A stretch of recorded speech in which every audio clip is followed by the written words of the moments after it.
Hello दोस्तों, आज मैं रिव्यू करूंगा ड्यूराटाज का और आज हम जानेंगे पूरे डिटेल में इस ड्यूराटाज के बारे में। दोस्तों, जो ड्यूराटाज है वो एक इंजेक्शन फॉर्म में है और इसको आईवी यूज देते हैं। आईवी मतलब इंट्रावेनस, मतलब इसको नस में लगाना है। एक आईएम होता है जो कि इंट्रामास्कुलर होता है, तो इसको सिर्फ आईवी यूज ही देते हैं। वहाँ पे लिखा भी है single dose IV use only.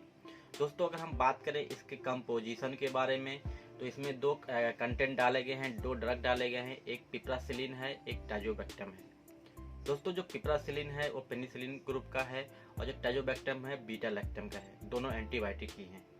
दोस्तों, जो पिप्रासिलिन है इसमें 4 ग्राम डाला गया है और जो टाजोबैक्टम है 0.5 ग्राम डाला गया है, तो दोनों मिला के 4.5 ग्राम हो जाते हैं। दोस्तों, अब हम बात कर लेते हैं इसके यूज के बारे में। तो इसका जो यूज है ये एंटीबायोटिक है, तो ये बैक्टीरिया से होने वाले इन्फेक्शन को दूर करता है, ख़त्म करता है। तो जैसे कि URI जैसे upper respiratory infection, upper respiratory tract infection जो भी होते हैं, जैसे निमोनिया या लंग में कुछ इन्फेक्शन हो जाए या चेस्ट में कुछ इन्फेक्शन हो जाए, तो उसमें दूर करते हैं। ये इंजेक्शन का इस्तेमाल करते हैं। दोस्तों, या स्टमक में कोई इन्फेक्शन हो जाए, पूरा स्टमक में कोई भी इन्फेक्शन हो जाए बैक्टीरिया द्वारा, तो उसमें भी इंजेक्शन का इस्तेमाल किया जाता है। बाकी URTI में, यूरिनरी ट्रैक इन्फेक्शन में बहुत ज़्यादा सीवियर URTI अगर है, पेशाब में जलन है, बहुत दर्द हो रहा है, पस निकल रहा है, तो उसमें इसका इस इंजेक्शन का यूज किया जाता है।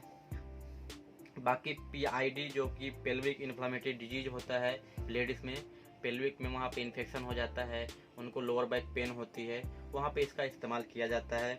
बाकी स्किन इन्फेक्शन में कोई भी बैक्टीरिया द्वारा स्किन इन्फेक्शन हो जाए या सॉफ्ट टिश्यू इन्फेक्शन हो जाए, उसमें भी इसका इस्तेमाल किया जाता है।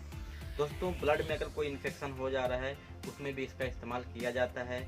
और अगर सर्जरी हुई है तो सर्जरी होने के बाद जो साइट है जहाँ पे टाँके लगते हैं, वहाँ पे इन्फेक्शन हो जा रहा है, पस जम रहा है, ठीक नहीं हो रहा है, उसको ठीक होने में भी ये इंजेक्शन का इस्तेमाल किया जाता है। बाकी अगर आप जल जा रहे हो, जलने के बाद घाव बन जा रहा है और बैक्टीरिया की वजह से वहाँ पे पस निकल रहा है, जल्दी ठीक नहीं हो रहा है, तो उस टाइम पे भी इस इंजेक्शन का इस्तेमाल किया जाता है।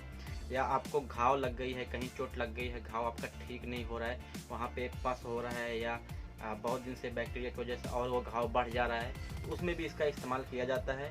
और दोस्तों, डेंटल, अगर आपको डेंटल डॉक्टर द्वारा दांत में सर्जरी कहीं हो रही है और वो ठीक नहीं हो रहा है, ऊपर से घाव और बढ़ा दे रहा है, तो उसमें भी इसका इस्तेमाल किया जाता है। दोस्तों, ये कुछ इसके यूज थे।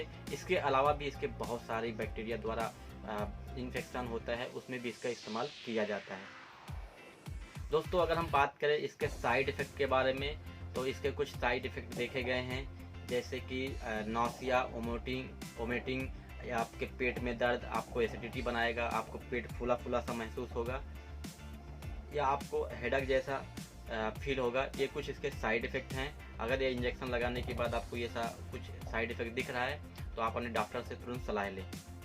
दोस्तों, ये जो ड्यूराटाज है ये 245 रुपये का आता है और इसका डोज डॉक्टर के हिसाब से ही लगाना रहता है। आपका जो बीमारी रहेगी वो उसके हिसाब से ही बताएंगे, क्योंकि ये इसका कम कोर्स होता है कंप्लीट करने के लिए। कोई 5 दिन लगवाता है, कोई 3 दिन लगाता है, कोई 2 सुबह शाम ही लगाता है। तो आपकी बीमारी जैसी रहेगी उसके ऊपर ही लगाना है।